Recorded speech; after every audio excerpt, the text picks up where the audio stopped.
My name is Björn Jonsson. I'm a senior producer here at DICE. I'm also heading up the operations team who works on all the different post-launch content for our games.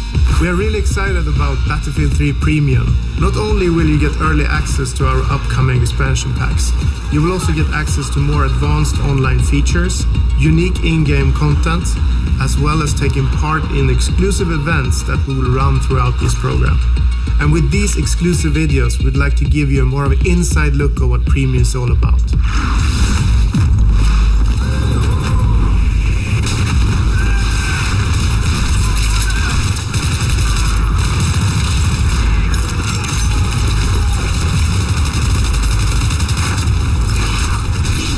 I'm Niklas Vigdeus. I'm the lead designer for the DICE operations team, and I'm currently in charge of designing the X-Packs for Battlefield 3. I started at DICE in 2004 as an animator doing weapon animations for BF2, and since then I've moved on to design. The idea behind Close Quarters is to capitalize on what the Battlefield universe is. In 1 second you can be an infantryman running through a house, and in the next second you can be a pilot soaring through the skies in a jet fighter. So it has all these very exciting elements, and what we want to do with Close Quarters is to really capitalize on the infantry-focused, tight combat environment. Now with maps that really cater to it. In order to enhance that, we've also introduced what we call HD destruction, which basically means that you can use only your rifle. I mean, normally you would have to use like tank shells and bazookas in order to bring down, these big stone walls. But now it's like plaster, wooden panels, furniture. So you will be like a destruction machine, even only with your carbine or machine gun. It makes everything very vivid and very kind of in your face.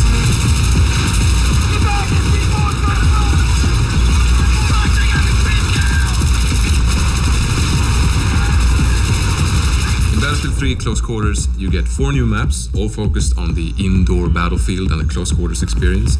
You also get 10 new assignments, which will allow you to unlock 10 new weapons. And finally, you get 2 new game modes, Conquest Domination and Gunmaster.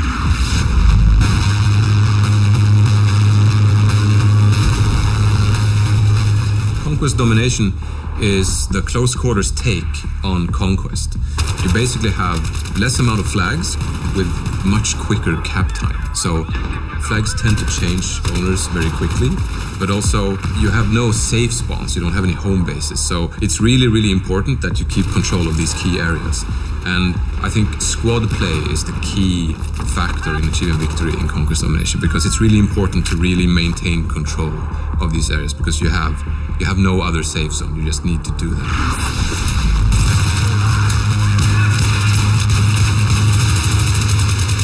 And then we have Gunmaster, which is a really action-packed jump-in-and-play mode, which is actually a race, where you start out with a pistol, and then as you get kills with that pistol, you advance to the next tier of weapons.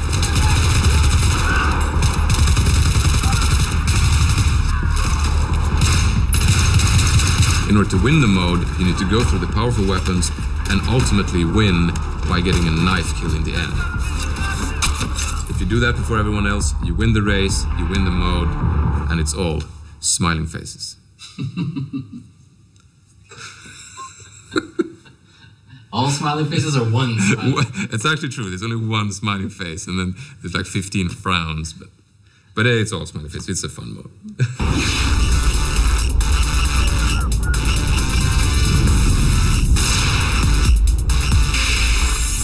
Zebra Tower is our smallest and most action-packed map.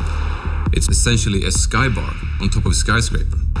It's based around the classic and horseshoe-shaped design that many Battlefield players know from Wake Island, but now in this condensed form, you can use that middle space to really flank the enemy, which is really exciting, especially since you have the 2-floor setup as well. So you can actually use the staircases to come up behind people who are guarding like the top floor.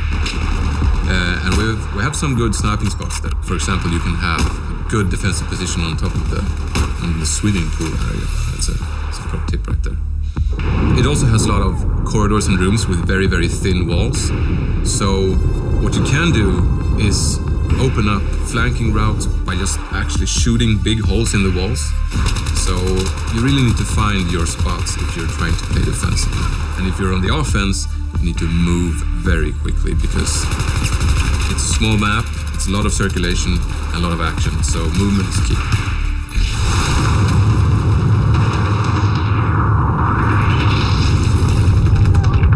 Dania Fortress is the most varied map. It's built upon this old fort based on a hilltop.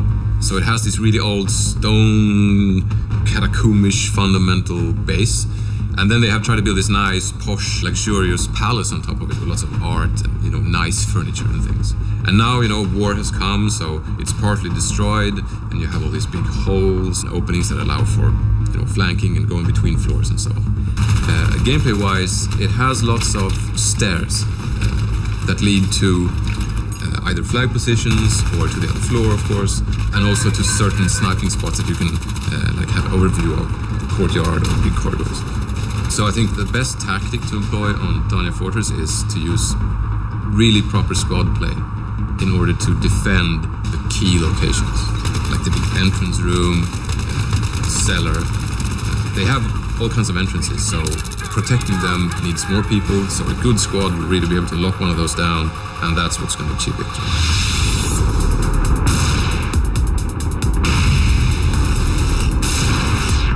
Operation 9 to 5 is our biggest and most destructible map, I would say.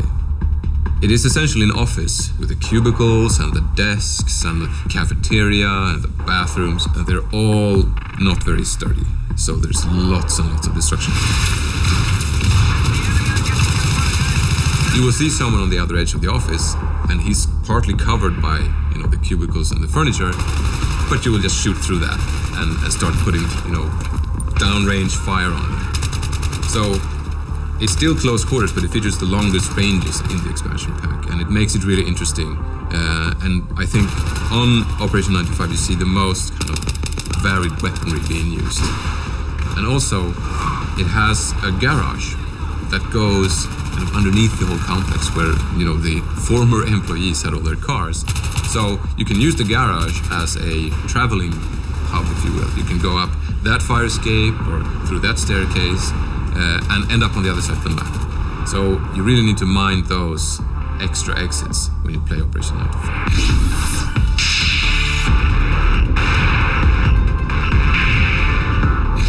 Scrap metal is the most vertical map. It is an old factory. Parts of it actually so old that it's not being used anymore. It has a kind of a two-fort design where you have one big area, which is actually like a worn-down part of the factory, and then you have the still kind of functional area on the other side. And the thing is, those two sides are connected only through pretty narrow passages. So keeping those under control is really, really key.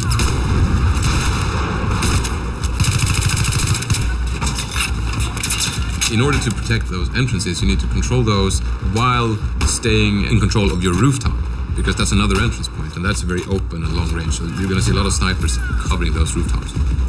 And also, since it's an old factory, it's made out of mostly concrete and metal, so you won't have the same abilities to, tear down walls and create flanking routes. So positioning, I think, is the absolute key to winning on scrap. It's very exciting when you have control of one side and you're trying to figure out how to assault the enemy on the other side. And I think that's a very exciting proposition that comes with scrap metal.